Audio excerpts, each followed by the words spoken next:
कोई एक किशोरी कृपाते, जो कछ होए सो होई। सोऊ कृपा अति सुलभ नहीं, ताको कौन उपाओ। चरण शरण हरिवंश की, सहजे ही बने बनाओ। आचार्य शरणागति पर दृढ़ विश्वास, गुरु प्रपत्ति पर पूर्ण विश्वास। ये आराध्य देव तभी प्रकाशित होते हैं जब ऋषिकों के संग से और ठौर का नाश हो जाता है। ये बहुत उच्च कोटि की बात है कि इष्ट देव का नाम आते ही हृदय में एक अपनापन जागृत हो। ये तो हमारे ठाकुर की बात हो रही, हमारे प्रभु की बात हो रही। यह है चरणों में नेत्रों का समर्पित हो जाना। अब हमारे लिए कोई और नहीं, कोई ठौर नहीं। ये परिपक्व अवस्था है। इंद्रियां चंचल हैं, मन चंचल है, कोई फर्क नहीं पड़ेगा। इस बात को गंभीरता से समझ लिया जाए। प्रभु एक अपनेपन को ही मानते हैं, चाहे जितनी बड़ी बड़ी साधना हो। यदि कोई और है, कोई और ठौर है, तो रंग नहीं आएगा। ये रसिकों के संग से और ठौर दोनों खत्म हो जाती है। एक अनन्य आश्रय आ जाता है। बहुत बड़ा विश्राम स्थल है। भरोसा, आश्रय, शरणागति, अपनापन, अवलंबन, प्रपत्ति, ये सब एक ही पर्यायवाची शब्द हैं, एक ही बात है, और यही विश्राम है। आगे वर्णन करते हैं कि मेरा हृदय कहीं भी जा सकता है, मेरे में सामर्थ्य नहीं है। आप इसको पकड़ लीजिए तो ये कहीं ना जाए। हे हृदय आराध्य राधा वल्लभ लाल, आप अपने श्री चरण प्रकाशित कीजिए हृदय में, तो हमारा हृदय फिर कहीं किसी को अपना ना मान ले। बड़ा खतरा है यहां किसी व्यक्ति, वस्तु, स्थान को अपना मानना, और बिना माने अपने को असहाय समझता है। कोई व्यक्ति दोस्त ना हो, कोई हमारी अनुकूलता ना बने, कोई पदार्थ जो हम चाहते ना मिले, तो ऐसा लगता है जीवन अधूरा है। यद्यपि ये जीवन बहुत अच्छा जीवन है, पर प्रभु से अपनापन न होने के कारण उसे अधूरा लगता है। नहीं, सही आपसे कहते, जो विश्राम अनन्यता में है वो बड़ी बड़ी साधना में नहीं है, अन्य आश्रय लेकर। और कोई साधना नहीं, अनन्यता है, पड़ा है, तो उसे जो दिव्य गति प्राप्त होगी वो बड़े बड़े साधनों से नहीं प्राप्त होती। जो अनन्य होता है, आश्रित होता है, उसमें कभी साधन का भाव आता ही नहीं है। देखो ध्रुवदास जी महाराज कह रहे हैं, सबे अंग गुणहीन हो, ताप व्रत नियम संयम ज्ञान विज्ञान जो बोलो, सबे अंग गुणहीन हो, ताको जतन न कोई। एक किशोरी कृपाते, जो कछ होए सो होई। सोऊ कृपा अति सुलभ नहीं, ताको कौन उपाओ। चरण शरण हरिवंश की, सहजे ही बने बनाओ। आचार्य शरणागति पर दृढ़ विश्वास, गुरु प्रपत्ति पर पूर्ण विश्वास। ये आराध्य देव तभी प्रकाशित होते हैं जब ऋषिकों के संग से और ठौर का नाश हो जाता है। कोई और जगह नहीं रह गई हमारे लिए, कोई और हमारा नहीं है। ये बहुत बढ़िया स्थिति है। आप इसको हृदय में धारण करने की चेष्टा कीजिए, विश्राम मिल जाएगा। एकदम शांत हृदय, कोई चंचलता नहीं, कोई लाभ हानि का प्रभाव नहीं, किसी भी तरह के किसी द्वंद्व का प्रभाव नहीं। बहुत ऊंची, बहुत पवित्र, बहुत महिमामयी कृपा से प्राप्त होती है स्थिति। अपने इष्ट के अनन्य हो जाना, कोई और ठौर नहीं, कोई और नहीं। दुख सुख की बातें हम जिससे कर सके, कोई और नहीं। यही है राधा वल्लभ लाल। एक सेकेंड भी नहीं लगता ऐसे सुनते हैं। आप इनको विग्रह रूप मत मानिए, साक्षात विराजमान हैं। कई दिव्य अद्भुत घटनाएं राधा वल्लभ जी के मंदिर में ही घटी, हृदय की बातें होती। एक सेकेंड भी कहने के बाद सेकेंड तब पूरा हुआ जब बात पूरी हो गई, तत्काल। बहुत कृपा स्वरूप है। अपने आराध्य देव में ऐसी प्रीति हो जाए कि हमारा हृदय बड़े से बड़े लाभ मिलने की लुभावनी वृत्ति पर भी अपने इष्ट देव को न छोड़े। यद्यप परिस्थिति बहुत गड़बड़ है, ध्यान देना, परिस्थिति बहुत गड़बड़ है। सामने हमें लुभाया जा रहा है कि इधर कदम रख दो, परिस्थिति ठीक हो जाएगी, हम ये सहयोग कर देंगे, ऐसा वैसा। आप कभी टूटना नहीं, बस फिर चमत्कार देखना। प्रभु की कृपा का फिर अनुभव ऐसा होगा कि आप असली में अनन्य हो जाएंगे। ये जब जैसे जैसे कृपा का अनुभव होता है वैसे वैसे हृदय समर्पित होता चला जाता है। पर माया ऐसी प्रतिकूलता पैदा करती है कि हमको अपने इष्ट देव के विधान में प्रतिकूलता अनुभव में आने लगती है, तो हमारा हृदय फिर बहुत समय लगता है अनन्य होने में। करे करो कृपा मेरे ऊपर, जियरा अति ही भटके। देखो, हमने बड़े बड़े महापुरुषों को देखा है, स्थिति में है, फिर भी प्रभु से जब प्रार्थना करते तो बहुत दैन्य होके करते हैं। जिन महापुरुष ने लिखा कि मेरा हृदय अंतःकरण भटक रहा है, उनकी ऐसी स्थिति है कि हर दिव्य लीला का दर्शन हो रहा है, हर ऋतु, कल वाणी जी का अवगाहन हुआ, हर ऋतु, हर केली, हर विलास का दर्शन हो रहा है, फिर भला इनका मन कैसे भटक सकता है? एक बार प्रिया चरणारविंद की छटा प्रकाशित होने पर मन पंग हो जाता है लालजू का, तो जीव की क्या बात है। अब ही पंग भई मन की गति बिन उद्यम अन्यास। तो फिर ऐसा क्यों लिख रहे हैं? ये हृदय की स्थिति पहले देखी और जब कृपा हुई तब नित्य लीला का अवगाहन हुआ। सबका हृदय भटकता है, अपने आराध्य देव में समर्पित हो जाने के बाद ये सब खत्म हो जाता है। जैसे सूरदास जी दिव्य लीलाओं में प्रवेश किए हुए महापुरुष, वो लिखते मोशम कौन कुटिल खल कामी।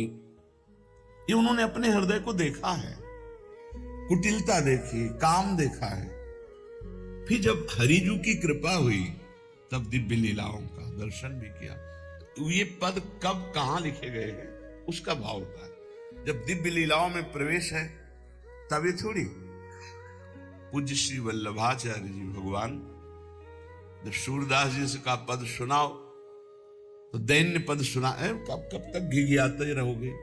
प्रभु की कोई लीला का पद सुनाओ तो उनका प्रभु लीला स्फुरित हो तब तो सुनाए। तो कर कमल जे भी अभय कमल सर पर रखा, ये बड़ा चमत्कारिक होता है आचार्य गुरुजनों का कृपा प्रसाद। कटे कर्म बंधन संसारी, कमल कर जिन अभय दीने, कर्म बंधन सब कटे। उसी समय दिव्य लीला का प्रादुर्भाव। फिर देखो लाखों की संख्या में लीला के पद श्री सूरदास जी। ऐसे बड़े महापुरुष जब विनय करते हैं तो उनके हृदय में अपने हृदय की स्थिति जो पूर्व से रही है उसको लिखते हैं। जैसे गोस्वामी तुलसीदास जी कह रहे, जो मैं अपने अवगुण कहूं, बाढ़े कथा पार नहीं लाऊं। इसका मतलब वो मिथ्या नहीं बोल रहे, महापुरुष कभी झूठ नहीं बोलते। इतने बड़े भक्ति, वैराग्य, ज्ञान, लीला चरित्रों का पूर्ण वर्णन करने वाला त्रिकालज्ञ महापुरुष फिर ऐसा क्यों लिख रहा है, जो मैं अपने अवगुण कहूं? ये लीला स्फुरित होने के पहले की बात है। उसका चिंतन करते हैं और अब की कृपा का चिंतन करते हैं। तब कह रहे अगर मैं अपनी अवगुणों की कथा लिखूं तो एक ग्रंथ लिख जाएगा, बाढ़ई कथा पार नहीं लाऊं। एक दैन्यता होती है पूर्व और वर्तमान की लीलास्थ। जैसे ध्रुवदास जी प्रियालाल की दिव्य केली को देखने वाले महापुरुष, वो कह रहे हैं कि सबे अंग गुणहीन हो, ताको यतन न कोई, एक किशोरी कृपाते जो कछ होए सो होए। ये अत्यंत दैन्य स्थिति महापुरुषों में पाई गई। बड़े बड़े महापुरुष, हरिवंश महाप्रभु को हम तुच्छा परम मधुमा, ये पूर्व और वर्तमान स्थिति इनमें नहीं है, ये दैन्य है। ये भक्ति का परम स्वरूप दैन्य है, और दैन्य ही प्रियालाल को अधीन करता है, दैन्य ही परम प्रेम प्रकाशित करता है। उपासक के वचन में दैन्य, आचरण में दैन्य और मन में दैन्य, तो प्रभु मिलना दुर्लभ नहीं रहता। पर यह दैन्यता आती ही है। आप किसी भी महापुरुष के वचन पढ़ के देखो, आराध्य देव से जब बात कर रहे होंगे, जैसे भोरी सखी, कहां मैं कुटिल, कहां मैं मलिन और कहां आप प्रियाजू, जब आपने कृपा करके स्वीकार किया तो आप दर्शन दे दो। अपनी कुटिलता आराध्य देव की कृपा, अपनी मलिनता आराध्य देव का प्रसाद, जो परम सद्गुण परम भागवतिक, ये उपासक देखता रहता है। उपासक के हृदय में कभी अहंकार नहीं आ सकता किसी भी पक्ष से, क्योंकि वो अपने को देखता है और कृपा को देखता है। वो केवल अपने को नहीं देखता, वो अपने को भी देखता है और कृपा को भी देखता है। और अहंकारी केवल अपने को देखता है, कृपा को नहीं देखता। और प्रेमी अपने को भूल जाता है, केवल कृपा को देखता है, केवल कृपा को। उस कृपा स्थिति में किंचन मात्र कहीं कोई दोष हृदय में उत्पन्न ही नहीं हो सकता, ऐसी स्थिति होती है। हे राधा वल्लभ लाल, भटकत फिरत छाणी पद सेवा, खेच ले हूँ अब तटके, अपनों करी मुही कैसे छाड़ो, पकड़ी बाहु को झटके। हे प्रभु, आपके श्री चरणों का चिंतन, सेवा छोड़कर काम क्रोध लोभ मोह मद मत्सर की वृत्तियों में भटक रहा, खींच लो मुझे, अब खींच लो प्रभु, आप खींच लो। यही भक्त देखता है कि मुझे प्रभु ने बचाया, और ये सच्ची कहता हूं, कितनी भी साधना कर लो, निर्विकार स्थिति केवल कृपा से होती है। चाहे उसे गुरु कृपा कहो, चाहे इष्ट कृपा कहो, ये शब्द आप हृदय में बैठा लो। निर्विकार स्थिति केवल कृपा से होती है। साधना से बचाव पक्ष चलता रहता है, लेकिन विकार चिंगारी की तरह बने रहते हैं। अगर फूस और वायु अनुकूल मिल जाए तो ज्वाला बनने में देर नहीं लगती, लेकिन वो चिंगारी बुझती है कृपा से। ये पक्की बात है। चाहे ज्ञान मार्ग का पथिक हो, चाहे भक्ति मार्ग का, गुरु कृपा ही केवलम मोक्ष मूलम, गुरु कृपा।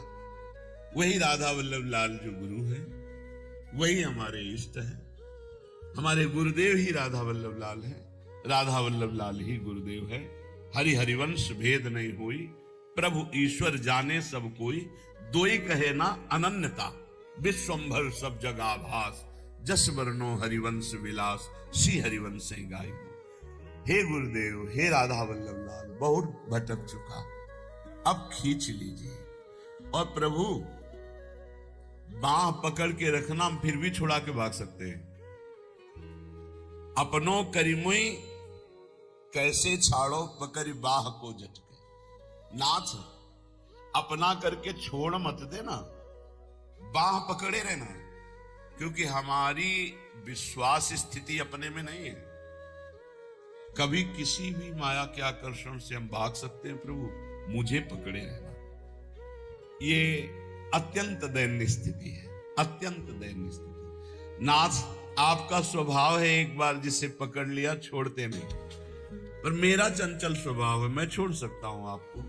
तो आपके स्वभाव को जानते हुए आपकी कृपा से आपको याद दिला रहा हूं कि आप मुझे विषय दलदल से खींच लीजिए और खींच कर पकड़े रहिएगा, छोड़िएगा नहीं। अगर छोड़ देंगे नाथ तो फिर मैं भटक जाऊंगा।